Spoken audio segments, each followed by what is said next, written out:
शरणागत वत्सल, दया सिंधु कृपा सिंधु, मंगल भवन अमंगल के नाशक, षडगुण ऐश्वर्य संपन्न श्री पंढरीनाथ भगवान की असीम कृपा करुणा से तथा श्री संत कैवल्य साम्राज्य चक्रवर्ती ज्ञानेश्वर महाराज जी, वैराग्य राग रसिक देहू निवासी श्री संत तुकाराम महाराज जी और प्रतिष्ठान निवासी श्री शांति ब्रह्म एकनाथ महाराज जी के दिव्य अनुग्रह से तथा पूज्य आदरणीय नाना जी के मंगलमय समुपस्थिति में तथा शुभाशीर्वाद से और आप सभी भगवत प्रिय सज्जनों के साथ मिलकर के हम लोग श्रीमद् भागवत के रस का अमृतपान कर रहे थे, रस का आस्वादन कर रहे हैं। तो आज हमारा ये अंतिम सत्र है। चलते चलते 10 दिन कैसे हो गए पता भी नहीं चला। भागवत जो है इसकी तो कोई सीमा ही नहीं है। हरि अनंता, हरि कथा अनंता। भगवान के जो चरित्र है उनकी कोई सीमा नहीं है। वैसे ये कहा गया है आगे कि कोई यदि प्रयत्न करे तो पृथ्वी के कणों की गणना कर सकता है कि पृथ्वी पर कितने कण हैं, मिट्टी में कितने कण होते छोटे छोटे, वो गणना करना संभव नहीं है वैसे, लेकिन कदाचित वो भी कोई कर सकता है। बारिश के समय में जो वर्षा होती, बारिश होती है, उसके बूंद भी कोई गिन सकता है कितने उसमें बूंद हैं, ये गिनाए जा सकते हैं। लेकिन भगवान के गुण, भगवान की जो कथाएं हैं वो इतनी ही हैं, इस प्रकार से कोई कह नहीं सकता है। इस प्रकार से अगणित भगवान के चरित्र हैं। अब हम लोगों ने कुछ कुछ चरित्रों का विचार किया। कल अंत में हमने राम जी के चरित्र का विचार किया, जो कैसे निष्किंचन ब्राह्मण थे, भगवान के दर्शन के लिए गए, भगवान ने उनको कुछ नहीं दिया, लेकिन फिर भी उन्होंने मन में भी यह नहीं लाया, क्या उनके मन में यह बात नहीं आई कि देखो बातें तो ऐसे ऐसी की, लेकिन मुझे 1 रुपया तक दक्षिणा नहीं दी मेरी उस दीन दशा को देख करके। बल्कि सुदामा जी ने यही समझा कि भगवान की बड़ी कृपा है। भगवान ये समझते हैं कि यदि मैं अपने मित्र सुदामा को कुछ धन दूंगा तो वो फिर धन में आसक्त होकर के मुझे भूल जाएगा, तो भगवान का विस्मरण न हो, इसलिए भगवान ने मुझे कुछ नहीं दिया। ये बड़ी भगवान की कृपा है। वैसे मैं भी नहीं चाहता हूँ, बस कितना सम्मान मुझे दिया भगवान ने। कि भगवान ही तो ऐसे हो सकते हैं कि तुच्छ से तुच्छ क्यों ना हो व्यवहारिक दृष्टि से, लेकिन उसको भी भगवान बहुत आदर से उसका स्वागत करते हैं, उनका स्वीकार करते हैं। जैसे रामायण में शबरी माता थी, बड़े बड़े ऋषि थे जो अपने को बहुत उच्च कुलीन समझने वाले, तपस्वी, ज्ञानी, विरक्त मानने वाले, लेकिन भगवान उनको मिलने के लिए नहीं गए। अभी तो शबरी माता के पास भगवान जाते हैं। ये व्यावहारिक कोई विशेषता, उन्नति, आधिक्य ये भगवान को रिझा नहीं सकता है। आपके पास कितनी संपत्ति हो सकती है जो आप संपत्ति से भगवान को अपनी तरफ खींच सकते हो। वो तो लक्ष्मी का पति है ना, है? तो खुद लक्ष्मी भी भगवान को झुका नहीं पाती है। तो लक्ष्मी के थोड़े बहुत धन संपत्ति के माध्यम से आप भगवान को कैसे रिझा सकते हैं, कैसे खरीद सकते हैं। संपत्ति के माध्यम से, पैसा के माध्यम से भगवान को खरीदा नहीं जाता है। और इतना ही नहीं कि तपस्या आदि के माध्यम से आप कहेंगे कि हम बहुत सदाचारी हैं, हम बहुत तपस्वी हैं, हम बहुत ज्ञानी हैं, हम बहुत विरक्त हैं, इस प्रकार से भी भाव से लेकर के आप जाएंगे तो उससे भी भगवान को आप रिझा नहीं सकते। हम वेदै न तपसा, न दानेन न चेज्जया शक्य एवं विधो द्रष्टुम दृष्टवानसि माम यथा। भगवान कह रहे हैं कि मैं इससे प्राप्त नहीं होता हूँ। वेद आदि का अध्ययन करने से, तपस्या से, किसी भी प्रकार का महत्व लेकर के, घमंड लेकर के कि मैं ऐसा हूँ, ऐसा लेकर के यदि कोई चलता है तो भगवान उसको हटा देते हैं। मनोनी थोरपन परहाची सांडीजे, व्युत्पत्ति आघवी विसरीजे, जका धाकुटे हुईजे तई जवळीक माझी। ज्ञानेश्वर महाराज जी लिख रहे हैं भगवान को पाना हो तो एकमात्र उपाय है दैन्य, दीनता। हम कुछ भी नहीं है, हमारे पास कुछ भी नहीं है, न हम कुछ हैं, हम तो तृण से भी अधम है।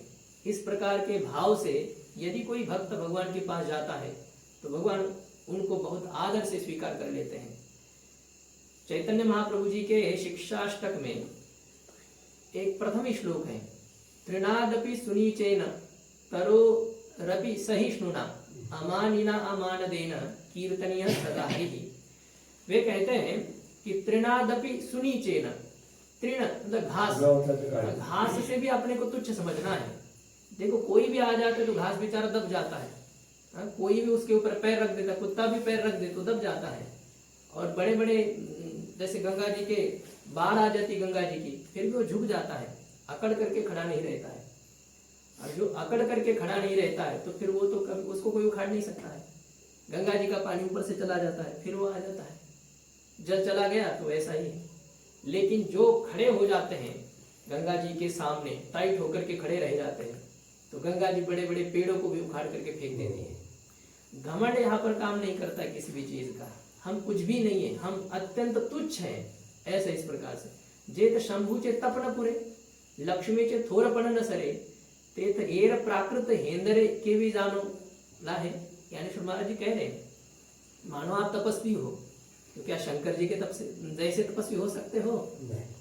88 हजार 87 हजार साल तक बाबा ध्यान में बैठे तो ध्यान में ही रहते हैं। और निरंतर अभी भी जैसे कभी कथा आदि के प्रसंग में शिव जी आ गए, आते ही मैंने कहा ना, तो यदि कथा के लिए थोड़ी सी देरी हो तो शिव जी बातचीत नहीं करते इधर उधर, तुरंत बैठ जाते और अपना जप करते रहते हैं, भजन करते रहते हैं। ऐसे तपस्वियों के शिरोमणि जो भगवान शंकर जी हैं, तो वे भगवान शंकर जी भी भगवान को ऐसा नहीं कह सकते कि हमने तपस्या से आपको ऋणी किया है, आपको खरीदा है, ऐसा नहीं है। लक्ष्मी जी की भी संपत्ति वहां पर काम नहीं करती है, वहां तो बस केवल दैन्य भाव चाहिए, हम कुछ भी नहीं है। इस प्रकार का भाव जब आ जाए तो भगवान की प्राप्ति होती है। तो ये सुदामा जी का चरित्र हमें ये सिखाता है कि दीनता होनी चाहिए।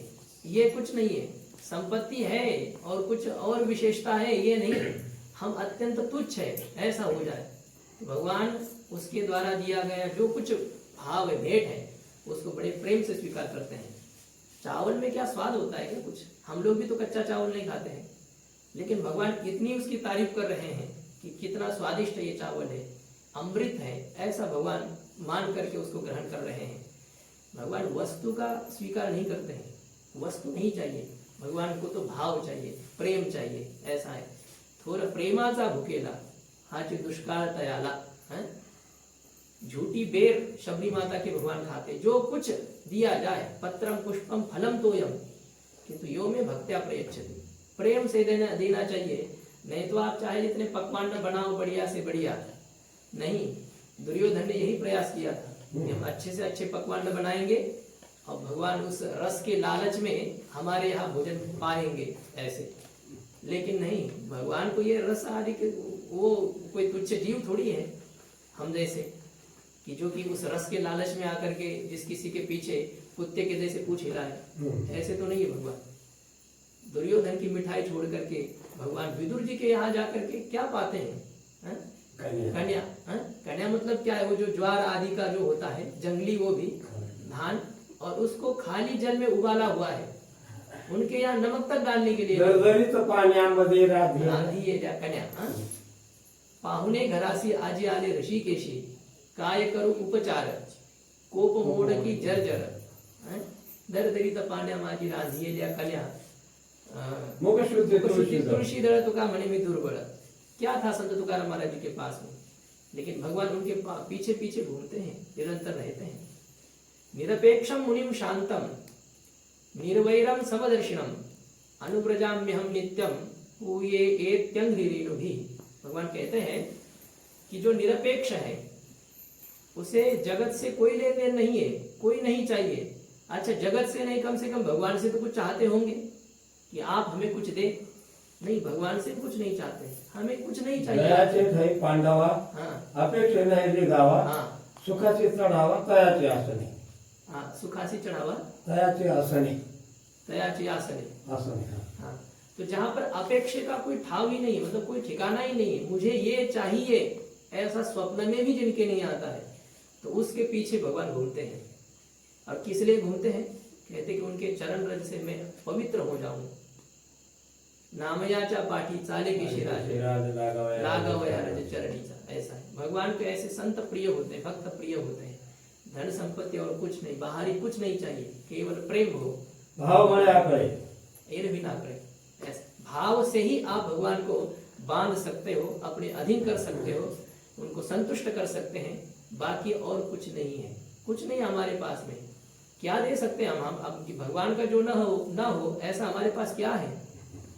जो कुछ दिया हुआ है वो उन्हीं का ही तो दिया हुआ है। अब उन्हीं को ही उन्हीं की वस्तु देकर के हम ऐसा समझते हैं कि हमने कितना दान धर्म किया, हमने कितना उपकार किया भगवान के ऊपर, ये हमने दे दिया। 1 किलो सोन्याचा मुकुट साई बाबाला दिला। हाँ मोठा माणूस। हाँ, तो इस प्रकार से देने वाले है लोग। ये सब उस प्रकार से नहीं है, ये सोना आदि चांदी से भगवान उस तरफ नहीं देखते हैं। भाव क्या है, कितने भाव से दिया है, ये होता है। आपको पहले भी बोला होगा कि भगवान टक्केवारी देखते हैं, मतलब आपने अपने संपत्ति का कितना प्रतिशत हिस्सा दान किया। आपके पास 100 रुपए थे, तो 100 रुपए में से आपने कितने दान किए उस हिसाब से भगवान देखेंगे। 100 रुपए थे, हम मानो आपने 90 रुपए दान कर दिए, तो भगवान ये समझते कि 90% इसने मुझे दान दिया।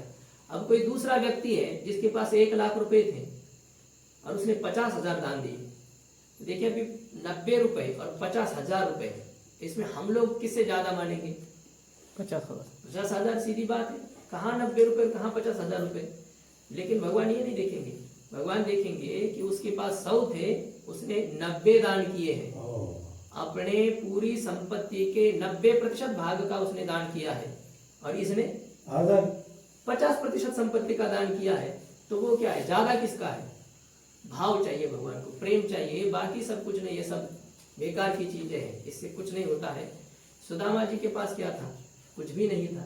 एक चावल का दाना यदि वो मटके में मिल जाता है उनको, जो हम लोग देखते हैं कृष्णा श्रीयल जो उसमें आती है, उसमें तो उस चावल के दाने को वो लेते हैं, उठाते हैं और वो भी भगवान को चढ़ाते हैं।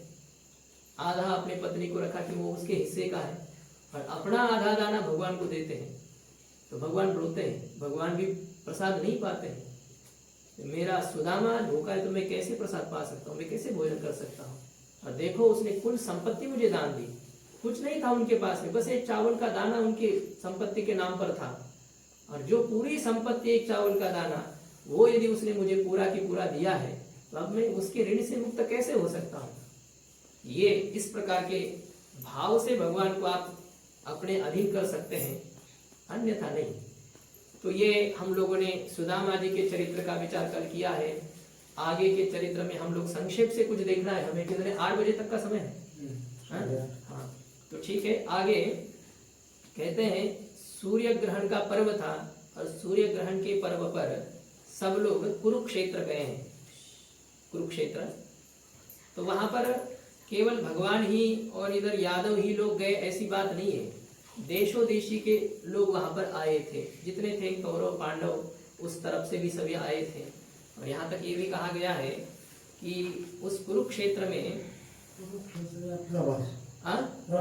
नहीं, कुरुक्षेत्र सूर्य ग्रहण के समय में वहां पर ये कहा गया है, कुरुक्षेत्र में वो गए थे। समंत पंचकम क्षेत्रम ऐसा कहा है, जहां पर परशुराम जी ने निक्षत्रिय पृथ्वी करके क्या किया था कि राजाओं के खून से बड़े बड़े कुंड बनाए थे। जो दुष्ट राजा लोग थे, 21 बार पृथ्वी को निक्षत्रिय किया है विश्वामित्र जी ने। क्षत्रिय समाप्त किए ऐसे नहीं, घमंडी जो राजा लोग थे, हाँ, जो दुष्टता करने वाले थे, उनको उन्होंने मार दिया है।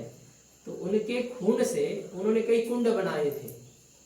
तो वो है जहां पर, तो वही सूर्य ग्रहण आदि के पर्व पर स्नान करने की बहुत महिमा है।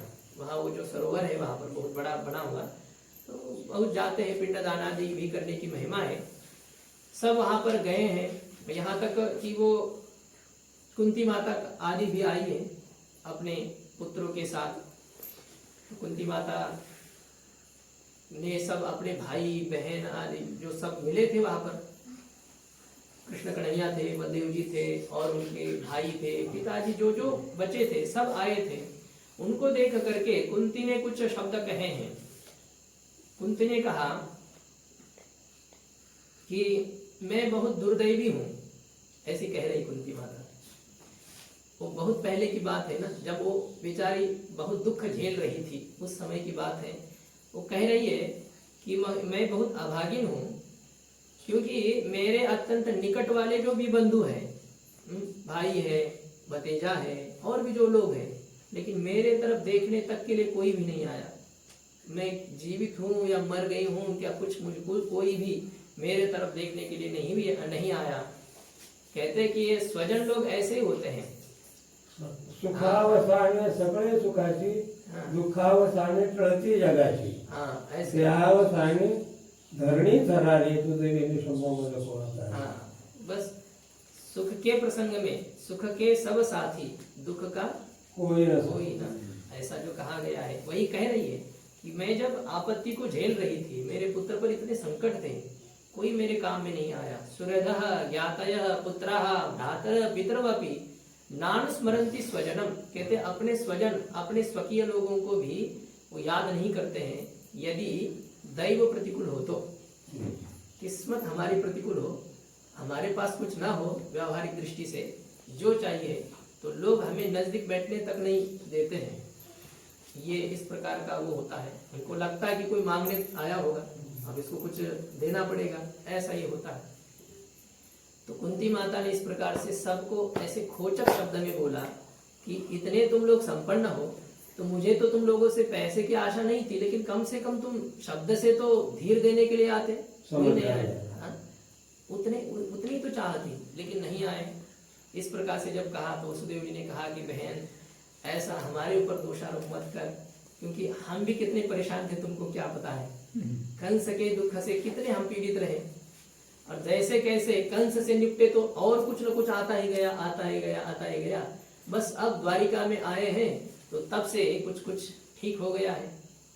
और तब वैसे तो भगवान श्री कृष्ण ने जैसे ही द्वारिका में उनकी अच्छी स्थिति हो गई तो तुरंत अक्रूर जी को भेज दिया था कि कुंती माता का समाचार लिया जाए, ऐसे इसके लिए। तो ये कुंती माता आदि के मिले हैं। उसके बाद में यहाँ नंद बाबा और यशोदा मैया भी आई है। सब गोपियां भी यहाँ भगवान श्री कृष्ण को मिलने आई हैं। जैसे उनको पता चला कि कृष्ण भगवान यहाँ आए हैं तो वे भी सब उधर से कुरुक्षेत्र पहुंची हैं। और जैसे ही नंद बाबा जी ने और यशोदा मैया ने कृष्ण कन्हैया और बलदेव जी को देखा तो दोनों भी गले लग करके और रोने लगे। यशोदा मैया और वो उनको तो अपना बालक ही था, अभी भी कन्हैया ही था। मैया के लिए बालक चाहे जितना बड़ा हो जाए, वो तो उसके लिए पुत्र ही है, बालक ही है, छोटा ही है।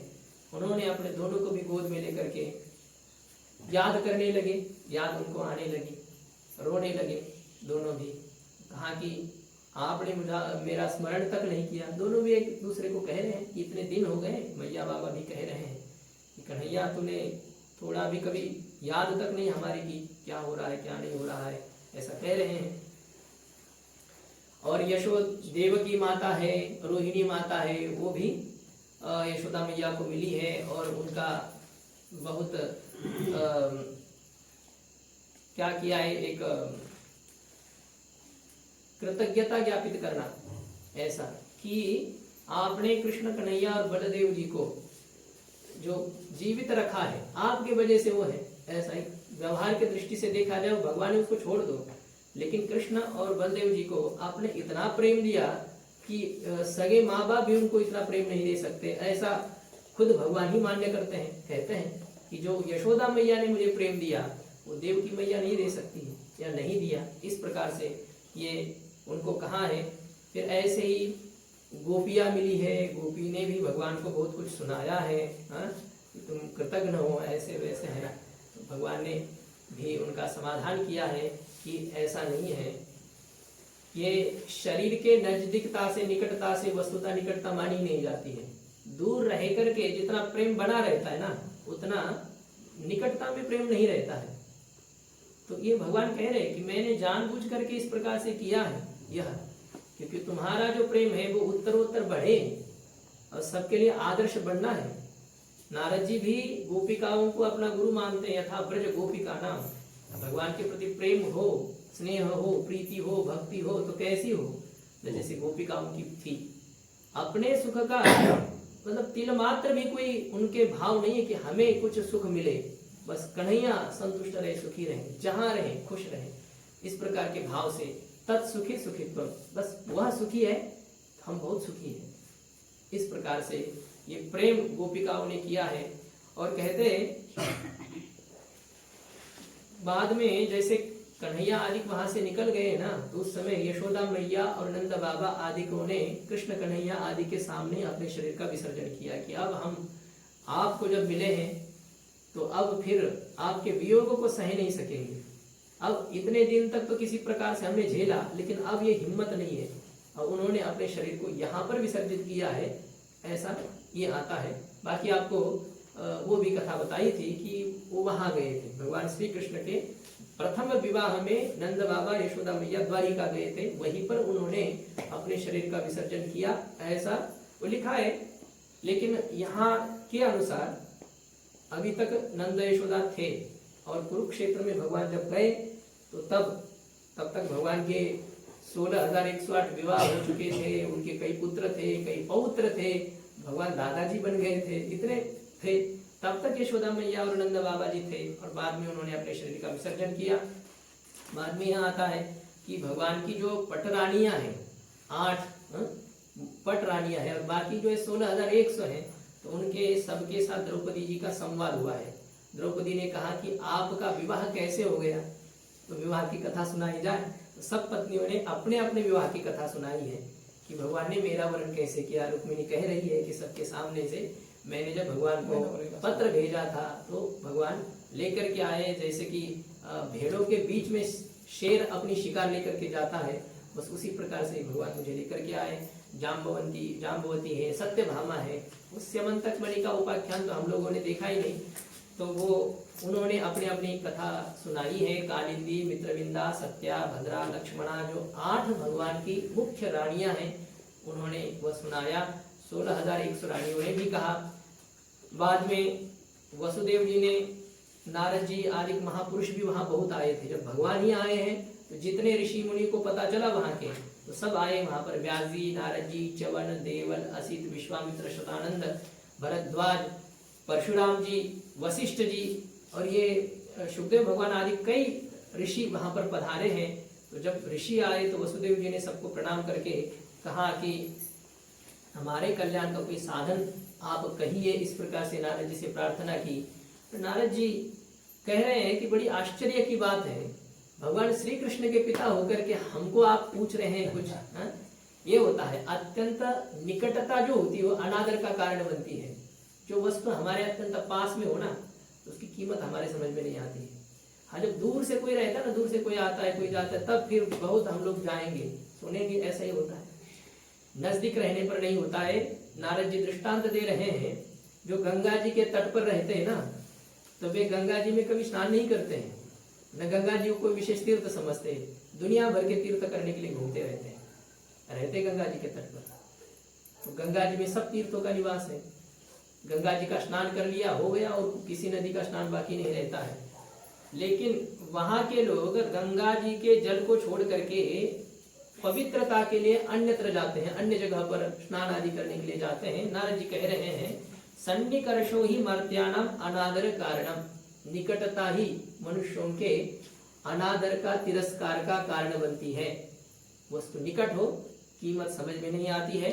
गांगम हित्वा यथा अन्यांभ तत्रत्य याति शुद्धये, कहते गंगा जी के जल का त्याग करके जिस प्रकार से वहां के लोग अन्य जल को शुद्धता के लिए जाते हैं, उनके अन्य जल के पास चले जाते हैं, अन्य जगह पर जाएंगे, सब तीर्थ यात्रा घूमेंगे गंगा जी के जल को छोड़ करके। यह होता है।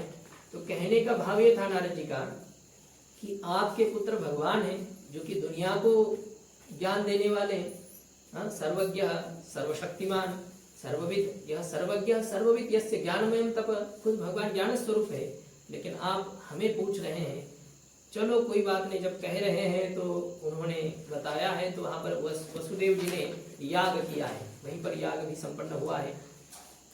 और फिर भगवान जब वापस आए तो देवकी माता ने अपने पुत्र को मिलने की अपेक्षा की, इच्छा की है कि आप तो भगवान हैं, सुना है आपने अपने गुरुजी के 12 साल मरा हुआ पुत्र ला करके दिया था, तो मैं भी अपने पुत्र को मिलना चाहती हूँ।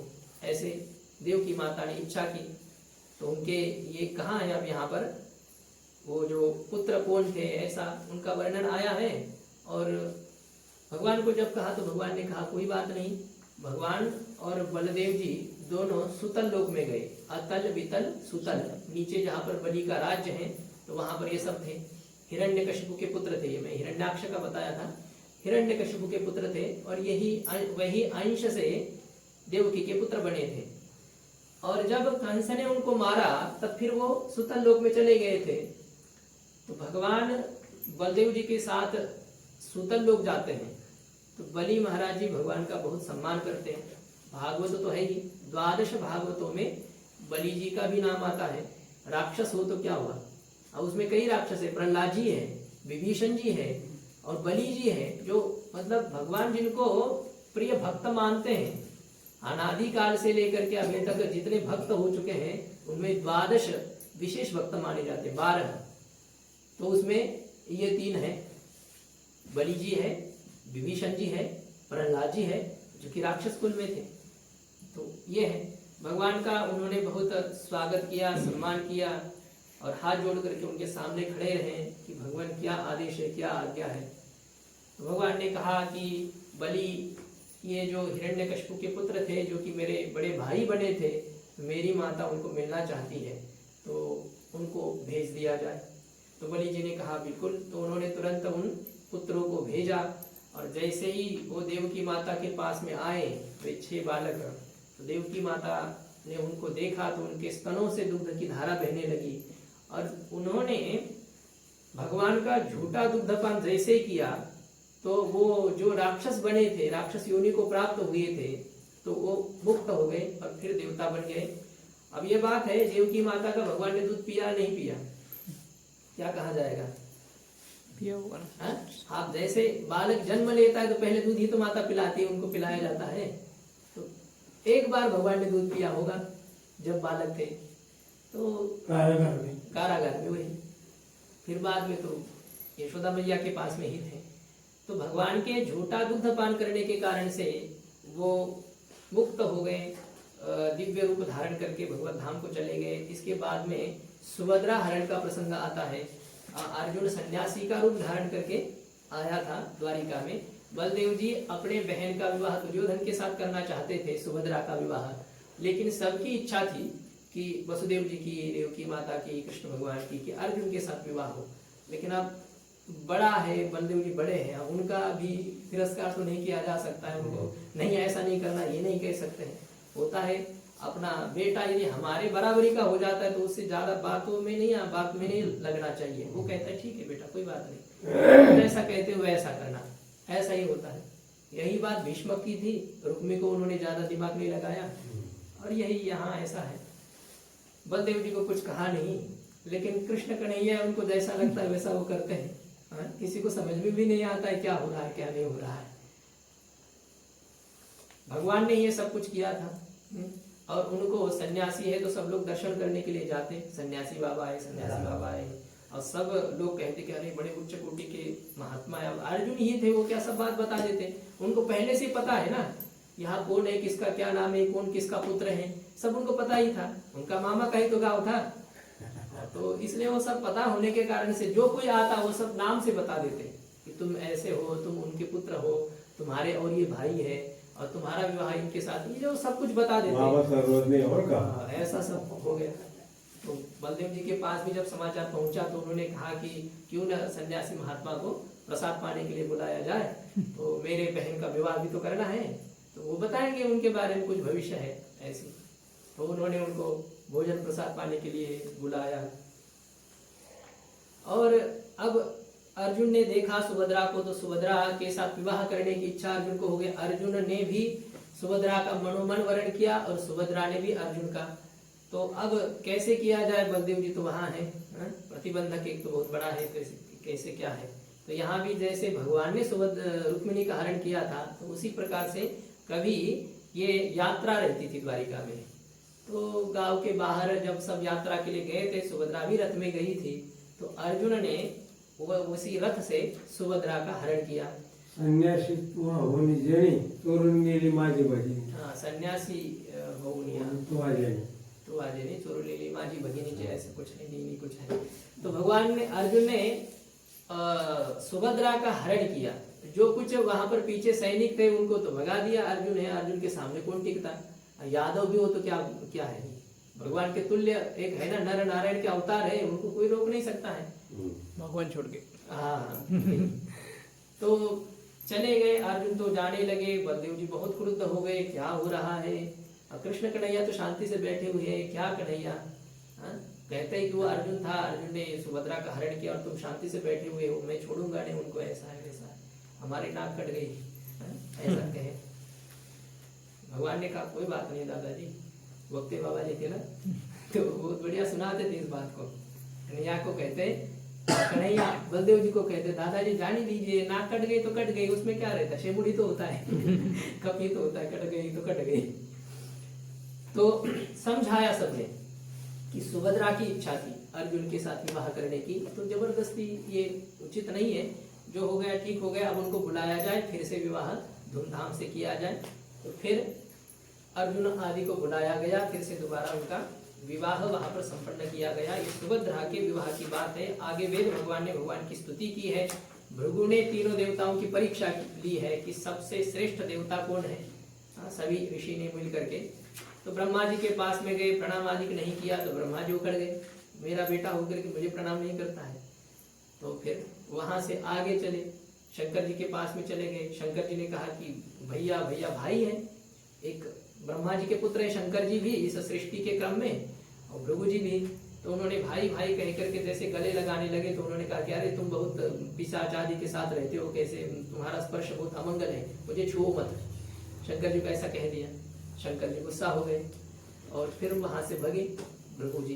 भगवान के पास आकर के जूते के साथ, चप्पल के साथ जो कुछ था उसके साथ भगवान के छाती पर उन्होंने लात मारी।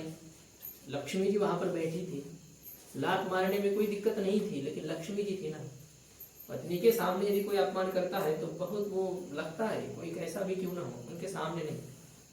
अब आप लोग देखते नहीं है, आपके पास इधर है भी नहीं, बंदर हमारे यहाँ बहुत है। अब बंदरों को आप छेड़ो, ज्यादा नाराज नहीं, मतलब ज्यादा ये नहीं, क्रोधी नहीं होते, क्रुद्ध नहीं होते हैं, लेकिन बंदरिया जब साथ में हो तो आपको खाने के लिए दौड़ेंगे, अपना पुरुषार्थ वो दिखाते हैं, ऐसा है। तो पत्नी के सामने जब उनका अपमान हो गया तो फिर तो किसी को भी दुख लगता है, लेकिन भगवान को कुछ नहीं, भगवान उठ करके खड़े हो गए, उनके चरण दबाने लगे कि हमारा वक्षस्थल बहुत कठोर है, आपके चरण को पीड़ा हो गई होगी। इस प्रकार से प्रेम से भगवान कहने लगे, ब्राह्मणी हमारी देवता है, हमने आपका सम्मान नहीं किया, हमें पता नहीं चला आप कब आए कब नहीं, तो हम अपने अपराध की क्षमा मांगते हैं। ऐसा जब कहा तो भृगु जी भी रोने लगे और सबको आकर के कहा कि विष्णु भगवान ही सर्वश्रेष्ठ देवता है। इस प्रकार से यह विचार आता है। अब फिर इसके बाद में अब यह है कि भगवान ने सभी पृथ्वी के दैत्यों को तो मार दिया जो राजा के रूप में थे, सभी पृथ्वी का भार पांडव के माध्यम से, कौरव आदि जो सब मिलाए थे। ये महाभारत युद्ध क्या, ये तो सब भगवान के ही जानबूझ करके भगवान की ही इच्छा थी, इसलिए सबको मिलाया उन्होंने, इधर से उधर से, चाहे जैसे हो, चाहे इधर से रहो चाहे उधर से रहो, मरना तो सबको है युद्ध में। तो वहां उतनी सेना भगवान ने मरवाई, जरासंध के माध्यम से कई मरवाए, शिशुपाल, दंतवक्र, कई लोग कितनी सेना आदि दे करके सबका संहार भगवान ने किया।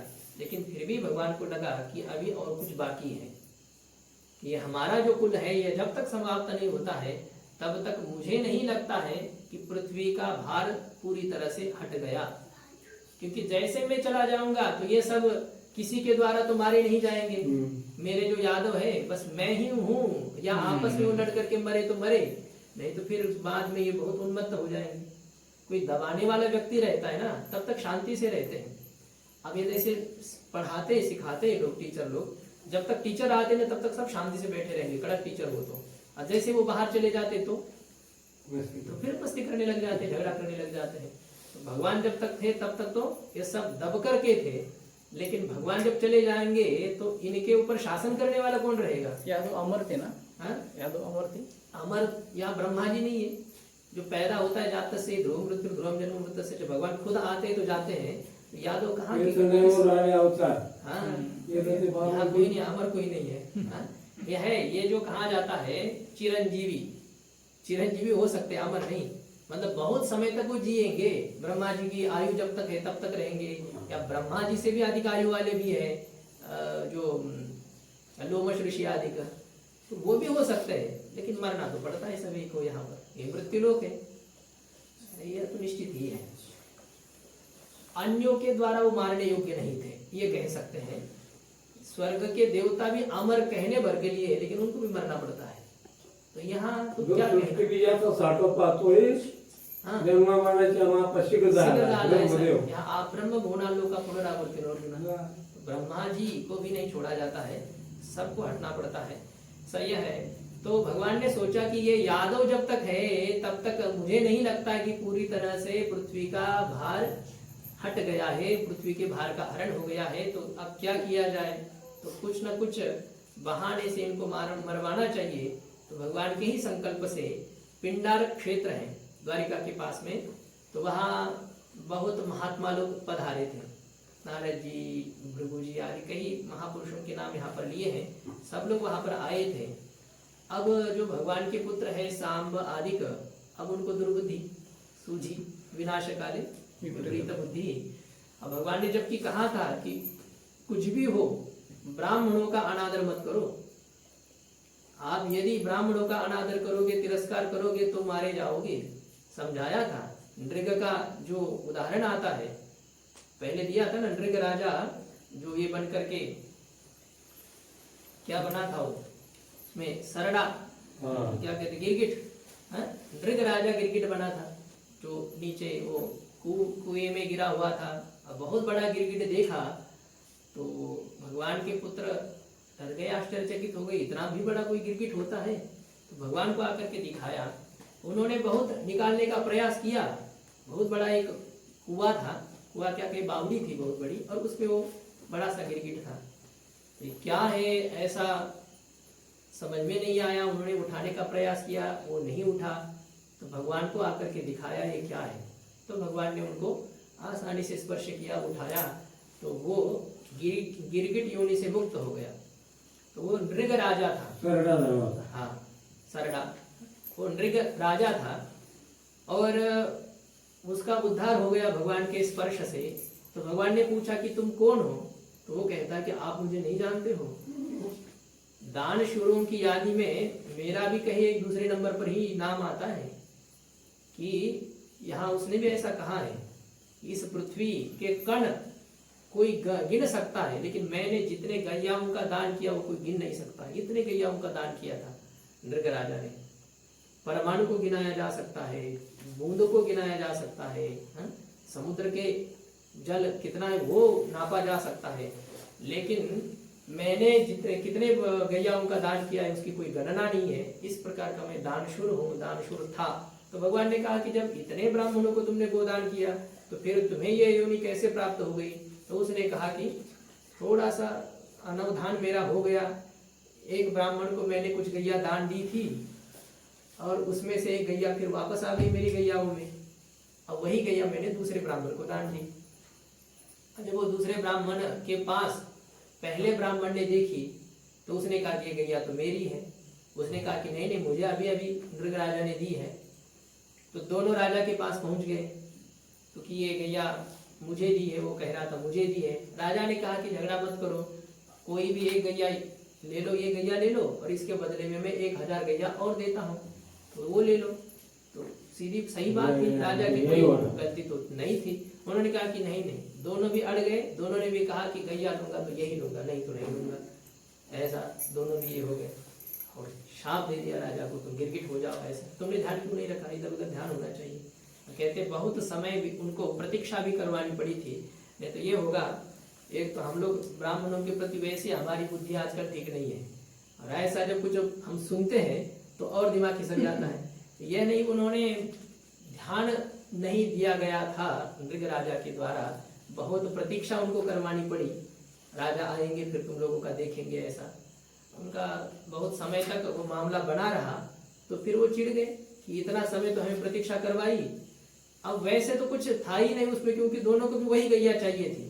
राजा करता भी तो क्या करता, कुछ था नहीं, तो राजा को गिरगिट बनना पड़ा। तो भगवान ने कहा था कि देखो गलती से ब्राह्मण का अनादर हो गया था, जानबूझ करके नहीं। अनादर भी क्या हो गया था कि गैया दूसरे को दान किया, जानबूझ कर नहीं किया। अब तुम लोग ध्यान रखना कि ब्राह्मण हमारे यहाँ ज्यादा आते ही रहते हैं।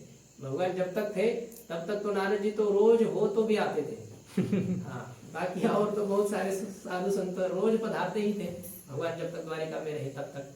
तो इसलिए ब्राह्मणों का आदर करना, और ये बचपन से सीखे थे यादव लोग, ये नहीं कि उनको नहीं था, बहुत सम्मान करते थे ये, क्योंकि जन्म से उनके संस्कार थे ना, भगवान के पुत्र है सांब आदि, इनको क्या संस्कार नहीं थे क्या भगवान ने दिए हुए थे। लेकिन आप बताया है तो अब क्या हो सकता है, उस प्रकार की दुर्बुद्धि उनको हो गई और वो सब भगवत प्रेरणा से हुई। गए सांब को स्त्री का वेश बनाया था और गर्भवती स्त्री का वैसे दिखा करके वो ऋषियों के पास गए, बाकी सब लोग गए उनके साथ और कहा कि महाराज ये गर्भवती है और ये जानना चाहती है कि इसको पुत्र होगा या पुत्री, ये इसकी जिज्ञासा है, बोल नहीं पाती है, लज्जित हो रही, शर्मा रही है। तो हम उनके भाव को कह रहे हैं कि इनको पुत्र होगा या पुत्री होगी, इस प्रकार से पूछा। पहली बार ब्राह्मणों ने अनवधान किया, कोई बात नहीं है, ऐसे ही समझ गए ये क्या है, पुत्र या पुत्री है। उनके सामने तो कोई कैसे छिपा सकता है कोई, महापुरुषों को, वो पुराने जमाने के महापुरुष थे, आजकल के कपड़े पहने हुए थोड़ी न थे, वो तो जानते थे, सब पहचान गए कि क्या है क्या नहीं है, कुछ बोले नहीं। बड़े के लड़के हैं तो इतना जल्दी तो उनका ये नहीं करना चाहिए। लेकिन वो 2-3 बार उसी बात को दोहरा रहे हैं कि महाराज बताइए ना ये क्या होगा ऐसा। तो चिढ़ गए महात्मा लोग, तो उन्होंने कहा कि मूर्खो, हमारी परीक्षा लेने चाहते हो, जाओ इसको जो है ना भयंकर मुसल होगा और उस मुसल से ही तुम लोग तुम्हारे कुल का सर्वनाश हो जाएगा। शाप दे दिया। अब डरे भगे वहां से और देखा, कपड़ा खोल करके देखा तो सही में उसमें लोहे का मुसल निकला। तो वो उस मुसल को लेकर के दरबार में आए। उग्रसेन राजा थे, भगवान श्री कृष्ण उस दिन नहीं थे, तो उन्होंने कृष्ण भगवान को कुछ पूछा नहीं। देखो यह भी बात थी, कोई भी बात उग्रसेन जी भी भगवान की सलाह लिए बिना करते नहीं थे, लेकिन आज पता नहीं उनको भी क्या हो गया। उन्होंने कहा कि इस मुसल को चूर्ण करो, मुसल का चूर्ण करके समुद्र में बहा दो, कुछ नहीं होगा। और समुद्र को, वो मुसल को पीसा गया है? और पीस करके थोड़ा सा एक टुकड़ा रह गया था, वो पीस नहीं रहा था, तो मानो कोई बात नहीं, छोड़ दो, समुद्र में डाल दिया। अब जो समुद्र में डाला गया था तो वही एरका नाम की घास हो गई, लभाड़ा हम कहते हैं ना मराठी, वो हो गया। अब वो तो दिखने में ऐसा था, लेकिन वो पूरा लोहे जैसा मजबूत हुआ था, क्योंकि ब्राह्मणों के शाप का वो प्रभाव था। चूर्ण फेंका गया था ना, उस चूर्ण से वो बन गया था एरका नाम का घास। अब सब देवता भगवान के पास आए हैं, कहा कि आप जिस लिए आए थे कार्य अभी पूरा हो गया है, सभी पृथ्वी का भार का हरण हो गया है, अभी आपको चलना चाहिए। यहाँ की मर्यादा का आपको भी पालन करना चाहिए। 125 साल हो गए हैं, 25 साल ज्यादा हो गए, तो इसलिए आपको अभी पधारना चाहिए। भगवान ने कहा कि हाँ थोड़ा बाकी है, उसको करके आते हैं, आप लोग पधारो, हम आ ही रहे हैं। और द्वारिका में अपशकुन होने लगे, तो भगवान ने सबको कहा कि देखिए ब्राह्मणों के शाप के कारण से ये सब अपशकुन हो रहे हैं, हमें यहाँ रहना अभी उचित नहीं है, चलो हम प्रभास क्षेत्र जाते हैं, तो वहाँ कुछ दान पुण्य आदि करेंगे जिससे कि हम सुरक्षित रह पाए। इस प्रकार से भगवान ने सबको कहा, सब भगवान के साथ चले हैं। बूढ़े जो लोग थे वसुदेव जी आदि जो थे, भगवान के जो पिताजी आदि के उम्र के जो थे वो रहे घर में, बूढ़े बूढ़े लोग घर में रहे और बाकी सब लोग जो है चले हैं। और वहां जाकर के उन्होंने बहुत दान पुण्य भी किया, ब्राह्मणों को सब कुछ किया, लेकिन वही बात तो थी शाप की ही। तो उसके वजह से उनको दुर्बुद्धि हो गई और उन्होंने मैरेयक नाम का मद्यपान किया। कभी शराब न पीने वाले यदि अचानक शराब पीते हैं तो उनको बहुत ज्यादा चढ़ जाती है वो अभ्यास नहीं रहता है ना, जिनको आदत है ना वो बिना पानी के खींच लेते पूरी बोतल की बोतल, अरे मुंह टेढ़ा करेंगे, आग टेढ़ी करेंगे, देखते कभी मतलब सुनते हैं, ऐसे देखा नहीं कभी पीते समय, कैसे बेचारे पीते होंगे, धन्य है उनकी। तो वो पिया उन्होंने, वो शराब पी, उनकी बुद्धि खराब हो गई, तो आपस में एक दूसरे को गाली देने लगे, कुछ ना कुछ कहने लगे। तो धीरे धीरे बातों बातों में से लातों लातों में आ गया। फिर तो क्या है, आगे शस्त्र में उठ गए और शस्त्रास्त्र से एक दूसरे को मारने पीटने लगे, जो जिसके पास थे उसी से एक दूसरे को काटने लगा, किस किस का युद्ध होने लगा, यह भी बात आई है। हाँ कुछ नहीं, यहाँ पर कहा गया है पिता पुत्र के साथ लड़ रहा था, भाई भाई के साथ लड़ रहा था, हाँ, और चाचा भतीजे के साथ लड़ रहा था, कोई भी किसी के साथ जो आए सामने, उनको क्या चढ़ी हुई है, उसको कोई समझ में आता है क्या कि मेरा पुत्र है और ये मेरी पत्नी है और ये मेरा भाई है? वो तो अपने दुनिया में रहता है, फुल जो रहता है, उसको कुछ समझ में नहीं आता है। तो ऐसे ही लड़ने लगे, लड़े। अब उनको दिखाई दिए कि कृष्ण भगवान को देखा उन्होंने, भगवान ने भी उनको देखा। जब एक दूसरे में इनकी लड़ाई बहुत ज्यादा हो गई, भगवान तो बहुत समय तक देख रहे थे, पैर पर पैर रख करके, जैसे कि हम लोग चित्रपट देखते हैं, ठीक नहीं, पिक्चर देखते हैं कि नहीं, वो हीरो जैसे मार रहा है, पीट रहा है कुछ गुंडों को, अथवा गुंडा पीट रहे किसी को, तो हम देखते हैं। उसी प्रकार से भगवान अभी तक तो देख रहे थे, लेकिन बहुत ज्यादा हो गए तो भगवान ने उनको रोकने का प्रयास किया, अरे ऐसा मत लड़ो, तो भगवान को ही मारने के लिए दौड़े। तो फिर भगवान ने कहा, बलदेव जी और भगवान जी थे तो उन्होंने भी कुछ निपटा दिए, भगवान ने बड़े हाँ जो कुछ थे तो वो भी हो गए। इस प्रकार से सब यादव जो है एक दूसरे को मार काट करके समाप्त हो गए। बलदेव जी ने जब देखा कि अब ये सब पूरा होने वाला है, तो बलदेव जी भी अपने समुद्र के तट में जाकर के उन्होंने अपने शरीर को छोड़ दिया, ऐसे ही चले गए, दिव्य लोक में चले गए। अब भगवान बाकी थे। अब इससे पहले ही जब द्वारिका में तभी उद्धव जी उनके पास में आए थे। उद्धव जी को पता चला कि भगवान यहाँ से जाने वाले हैं, तो भगवान को उद्धव जी ने प्रार्थना की कि आप मुझे आपके साथ ले चलिएगा, मैं आपके बिना रह नहीं सकता हूँ, प्रार्थना की। तो भगवान ने उनको उपदेश दिया है कि नहीं उद्धव, तुम्हें यहाँ रहना है, मैं जब चला जाऊंगा और तुम भी नहीं रहोगे, तुम्हारे जैसे महापुरुष भी यहाँ पृथ्वी तला धरा तला पर नहीं रहेंगे, तो फिर तो पृथ्वी तो डूब जाएगी ना। तो तुम्हें कम से कम यहाँ पर रहना है, और तुम यहाँ नहीं रहोगे, बद्रीनाथ जाकर के तुम रहोगे। तो उन्होंने कहा कि नहीं, मैं आपका वियोग सहन नहीं कर सकता हूँ, रह नहीं सकता हूँ। तो भगवान ने उनको ज्ञान का उपदेश किया है। तो भगवान और उद्धव जी का जो संवाद है एकादश स्कंद में, जैसे श्री कृष्ण भगवान ने अर्जुन को उपदेश किया था श्रीमद् भगवद गीता का, इसी प्रकार से उद्धव जी को भी भगवान श्री कृष्ण ने उपदेश किया है। उससे पहले और भी कुछ संवाद हुए हैं, निमि का और वो नव योगेश्वरों का। उसके बाद में भगवान श्री कृष्ण और उद्धव जी का संवाद है। वो संवाद पूरा हो गया, उद्धव जी को भेज दिया गया, और भगवान भी अभी अपने धाम जाना ही था भगवान को। लेकिन अब वही शाप को सत्य करना था कि यादव कुल का सर्वनाश होगा। तो यादव तो भगवान भी थे, अब उसमें भगवान को भी उसी माध्यम से जाना था। तो भगवान ने बाएं पैर पर अपना दाहिना ऐसा पैर रखा था, यहाँ पर ऐसे करके ऐसे बैठे थे भगवान, टिक करके एक पेड़ के पीछे बैठे थे। अब वो भगवान के चरण पीताम्बर पीला पीला था, और भगवान के चरण लाल लाल वर्ण के हैं, उसके ऊपर अलग अलग प्रकार के चिन्ह हैं। तो जरा नाम के व्याध ने भगवान के उस चरण को दूर से देखा। चरण क्या, उसको लगा हिरण है, क्योंकि पीला पीला वो वस्त्र था, तो उसको हिरण की भ्रांति हो गई, और उसने बाण छोड़ा। वो जो बाण था, तो वो जो मूसल का जो टुकड़ा बाकी था ना, जो फेंक दिया था, उस टुकड़े को एक मछली ने निगल लिया था। अब वो मछली पकड़ने वाले जब पकड़ा, तो उसके पेट में वो व्याध तो था ही, वो तो मछली भी उसको चलती है, सब चलता है, उसके लिए क्या है। तो उस मछली के पेट से जो लोहे का टुकड़ा निकला था, तो उसी से उसने बाण के नोक पर उसको लगाया था, या उसका नोक बनाया था। तो उसी बाण को जैसे उसने छोड़ा, भगवान श्री कृष्ण के अंगूठे में वह घुस गया, खून बहने लगा। तो आकर के देखा तो फिर रोने लगा कि मैंने जानबूझ करके नहीं किया, मेरे से गलती हो गई, मुझे क्षमा की जाए। ऐसा जब कहा, भगवान ने कहा कोई बात नहीं, अब तुम जाओ दिव्य लोक में। भगवान ने उनको दिव्य लोक में भेज दिया, क्योंकि ये पुराना हिसाब बाकी था। हाँ, बाली को जो मारा था भगवान ने छिप करके, तो अब हो गया। उसने भी भगवान को, भगवान के यहाँ से गमन का वो माध्यम बना। भगवान को कौन मार सकता है, अमर केवल भगवान है, बाकी तो सब मरने वाले हैं। तो भी भगवान ने उनको भेज दिया। अब भगवान भी जाने वाले थे और दारुक उनको ढूंढते ढूंढते आया। दारुक ने देखा भगवान की ये ऐसी स्थिति है, तो भगवान ने दारुक को कहा कि तुम जल्दी जाओ, अभी आज से 7वें दिन ही द्वारिका समुद्र में डूब जाएगी। केवल भगवान का जो महल था वो बाकी रहेगा, बाकी सब डूब जाएगी।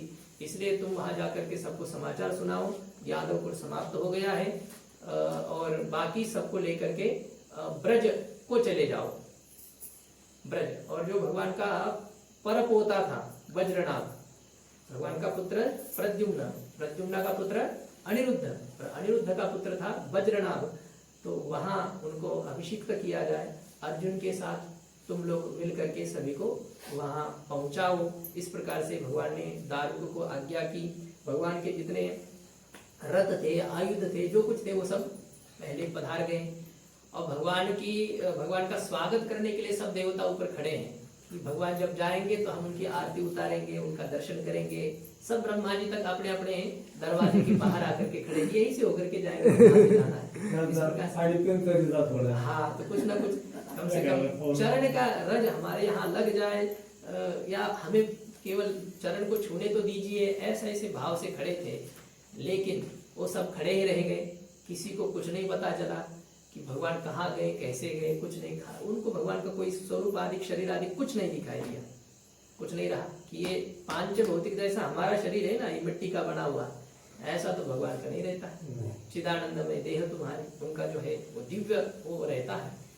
अब ये सोचने की एक बात है, संत तुकाराम महाराज जी, ध्रुव जी जैसे महापुरुष जब अपने इस शरीर से वैकुंठ जाते हैं, तो भगवान को शरीर बदलना पड़ेगा क्या? उनको बदलने की कोई जरूरत नहीं है।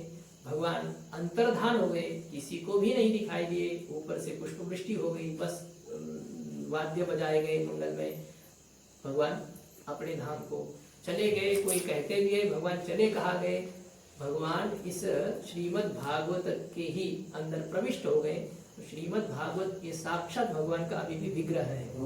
किसी ने भगवान का दर्शन न किया हो तो इस ग्रंथ का दर्शन किया जाए। और पहले दिन कहा भी था, ये ग्रंथ जरूर अपने घर में रहना चाहिए, रखना चाहिए। ग्रंथ नहीं है, हाँ श्री कृष्ण ग्रंथ नहीं, हाँ श्री कृष्ण, हाँ फिर चले भी जाएंगे। तो ये होना चाहिए इस प्रकार से कहा। ठीक है, भगवान का गोलोक गमन हो गया। ये सब कथा जब पूरी हो गई, परीक्षित जी महाराज जी ने कथा सुनी। सुखदेव भगवान ने कहा कि अभी और कोई सुनना बाकी है। अंतिम उपदेश उन्होंने दिया है कि हे राजन, तुम ये तक्षक मुझे डसेगा, मेरी मृत्यु होगी, इस पशु बुद्धि को तुम छोड़ दो, इस प्रकार से कहा। और तुम्हें क्या लाभ हो गया सुन करके, ये भी तो एक लेना चाहिए ना। कच्ची देत क्षुतम पार्थ, तो यही काग्रेण चेतसा कच्चिद अज्ञान सम्मोह प्रनष्टस्ते धनंजय, ये लेना पड़ता है ना आखिरी, कि मैंने इतना अपना गला फोड़ा जो है, और इतना अपना खून जलाया, तो तुम्हें कुछ लाभ हुआ या नहीं हुआ? इस प्रकार से श्रोताओं को पूछना चाहिए, क्या है मतलब आपका क्या कहना है इसके बारे में जो हो गया अभी तक। तो अपने अपने मनोगत को प्रकट करना चाहिए। तो उनको पूछा गया परीक्षित जी को कैसे लगा। तो अर्जुन ने जैसा दिया था ना पत्र, नष्टो मोह स्मृति लब्धा तत्प्रसादान मयाच्युत, उसी प्रकार से उन्होंने कहा कि हे भगवान, अब ये शरीर और मेरा तो कोई मतलब ही नहीं है। ये शरीर चाहे तक्षक डसे या चाहे जो कुछ हो जाए, मुझे इसका कोई लेन देन नहीं है। मैं तो वही परमात्मा स्वरूप हूँ, मुझे शरीर से कोई चिंता नहीं है। इस प्रकार से जब कहा तो सुखदेव भगवान संतुष्ट हो गए कि चलो मेरा कहना सार्थक हो गया।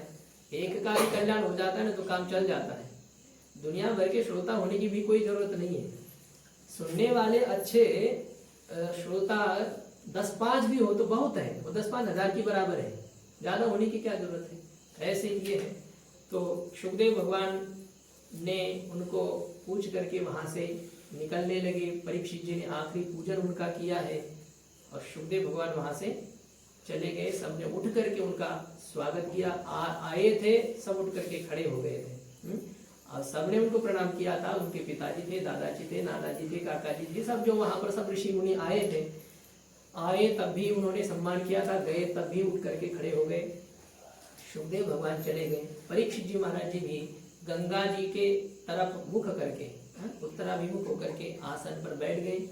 और क्या तक्षक नाग का डसना बाकी था, उनको तो पहले ही अपना वो भगवत धाम जा चुके थे, अपने स्वरूप को उन्होंने परमात्मा में लीन हो चुके थे और अब बस फॉर्मेलिटी, क्या कहते हैं, औपचारिकता बाकी थी। बस उतने ही वो तक्षक आया और तक्षक ने उनको दंश जैसे ही किया तो परीक्षित जी महाराज जी का जो शरीर था वो जल करके भस्म हो गया, कुछ बाकी नहीं रहा।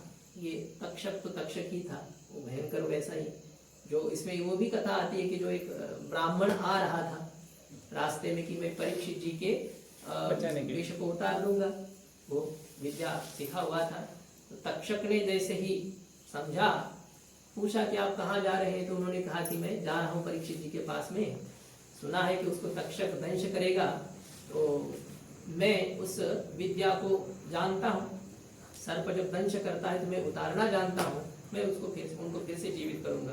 तो कहा कि इतना सामर्थ्य आप में है? बोले हाँ सामर्थ्य तो है।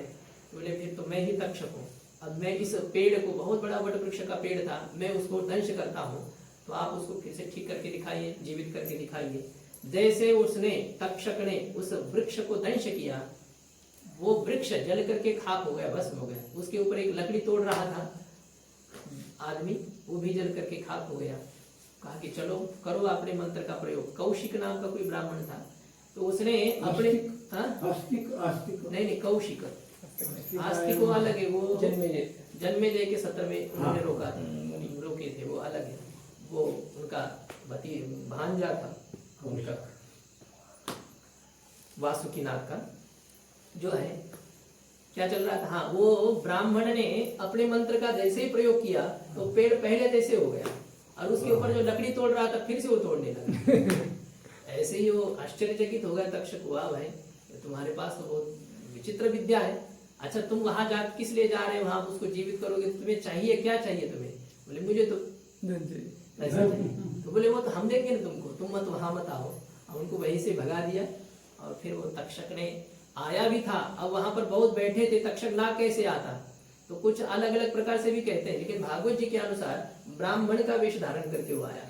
अब ब्राह्मण को कौन रोके, किसकी हिम्मत। अब ब्राह्मण सीधा पास में गया जहां परीक्षित जी बैठे थे, सब तरफ से ऋषि मुनि पूरे खचाखच भरे हुए थे वहां पर, क्योंकि ऋषि मुनि ने कहा ही था कि हे परीक्षित जी महाराज, जब तक आपका ये शरीर यहाँ रहेगा तब तक हम आपको अकेले छोड़ करके नहीं जाएंगे, ऐसा सब ऋषियों ने कहा था।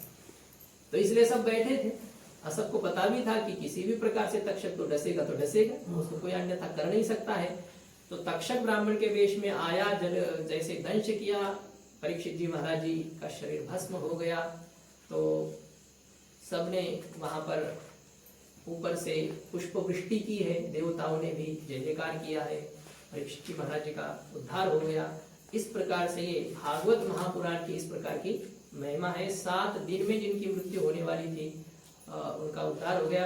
आगे 12 स्कंद है, 12वें स्कंद में, अच्छा 12वें स्कंद तो पूरा ही होगा पीछे अभी, क्योंकि वहां तक तो सुखदेव परीक्षित जी थे, भविष्य की बातें पूछी थी, उसकी भी चर्चा उनको सुनाई सुखदेव भगवान ने।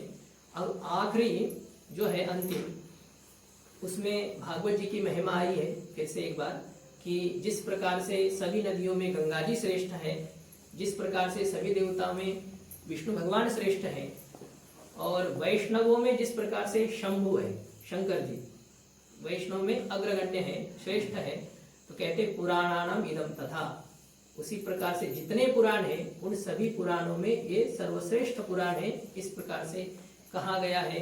क्षेत्रों में जैसे सर्वश्रेष्ठ काशी है, उसी प्रकार से ये पुराणों के समुदाय में ये भागवत महापुराण है, इस प्रकार से कहा गया। और इस भागवत महापुराण का प्रमुख विषय भगवान की भक्ति है, नाम संकीर्तन ही है। कीर्तन से ही कितना भी पापी क्यों न हो उसका उद्धार हो जाता है। तो भागवत महापुराण का प्रमुख लक्ष्य कलियुग से ग्रसित, कलिकाल से ग्रसित हम जैसे जो तुच्छ प्राणी हैं उनका उद्धार करना है। तो इसलिए कलियुग में प्रमुख साधन जो संकीर्तन है, उस संकीर्तन की ही महिमा इस भागवत महापुराण में आई है, क्योंकि अंतिम श्लोक से यह पता चलता है कि क्या है। तो नाम संकीर्तन की ही महिमा इसमें कही गई है। कहा है, भवे भवे यथा भक्ति पादयो स्तव जायते तथा पुरुष्व देवेश नाथ स्मरणो यथा प्रभो। ये उपांत्य श्लोक है, सेकंड लास्ट श्लोक है। हे प्रभु, जन्मों जन्मों में आपके चरण कमल में हमारी भक्ति हो, उसी प्रकार से आप कृपा कीजिएगा।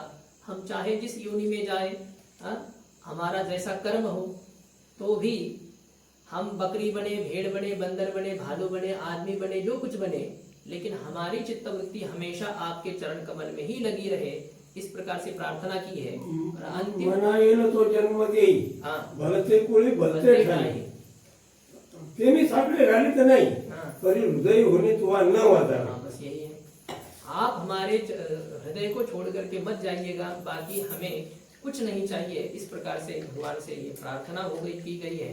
और अंतिम ये जो श्लोक है, अब इस श्लोक को सब जो कथाकार है वो भी बोलते हैं, तो सब लोग पीछे बोलते हैं, तो उसको सब लोग पीछे बोलेंगे। सबका प्राय याद भी होगा, याद न हो तो याद करना चाहिए, कम से कम भागवत का एक श्लोक याद होना चाहिए।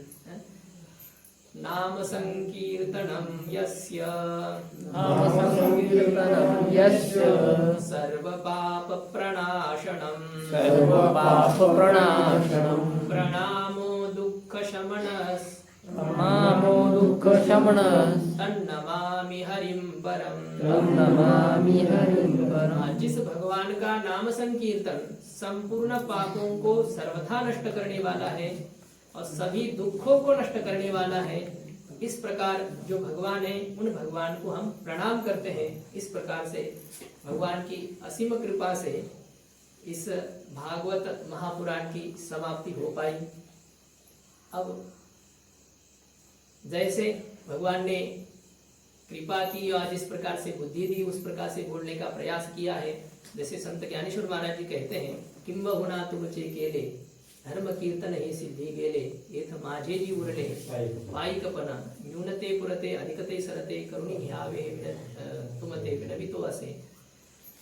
अब पूज्य नाना जी आए, उनके वजह से बहुत आनंद आया। उनके ही क्या है, कृपा से ही यहाँ बैठने की हिम्मत हो गई।